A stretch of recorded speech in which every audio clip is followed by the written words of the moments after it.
Más de 50 profesionales relacionados con la lucha por la igualdad de género se han dado cita esta mañana en Paterna en las primeras jornadas autonómicas de buenas prácticas públicas en igualdad.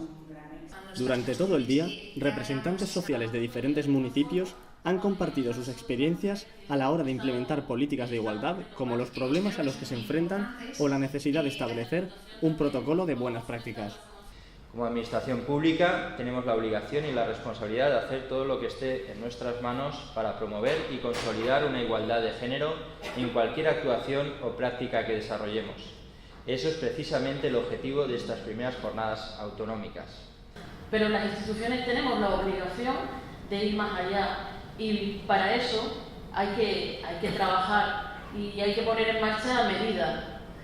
El objetivo de las jornadas es crear sinergias entre los diferentes agentes públicos para poder posicionar la igualdad de género en la agenda pública y poner en marcha políticas concretas que ayuden a acabar de manera efectiva con la desigualdad actual.